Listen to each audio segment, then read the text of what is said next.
Hi friends, welcome to tasty pot. இன்றைக்கி அவரைக்காய் பொரியல் எப்படி செய்வதுன்னு பார்க்கலாம். அதுக்கு கடாயில் 2 டேபிள் ஸ்பூன் எண்ணெய் விட்டுக்கணும். கடுகு 1 டீஸ்பூன் போட்டுக்கணும். உளுத்தம்பருப்பு 1 டீஸ்பூன் போடணும். கடலைப்பருப்பு 1 டீஸ்பூன், சீரகம் 1/4 டீஸ்பூன்,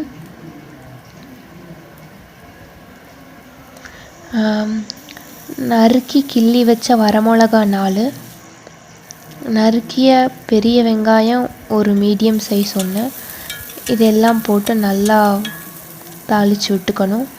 கருவேப்பிலை சிறிதளவு. இப்போ நாம் அரிஞ்சு வச்சுருக்க அவரைக்காயை உள்ளே சேர்த்துக்கணும். நான் 350 கிராம் அவரைக்காய் இன்றைக்கி எடுத்திருக்கேன். இப்போ நாம் காய் வேகிற அளவுக்கான தண்ணி உள்ளே சேர்த்துக்கணும்.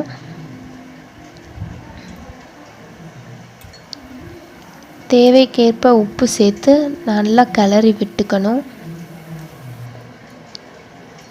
நல்லா கிளறி விட்டதுக்கப்புறம் மிதமான சூட்டில் ஒரு 10 நிமிஷம் வேக வைக்கணும். 10 நிமிஷத்துக்கு அப்புறம் தேங்காய் ஒரு 3 டேபிள் ஸ்பூன் எடுத்து உள்ளே போட்டு கிளறி விடணும். அவ்வளோதாங்க ஃப்ரெண்ட்ஸ், அவரைக்காய் பொரியல் தயாராகிடுச்சு.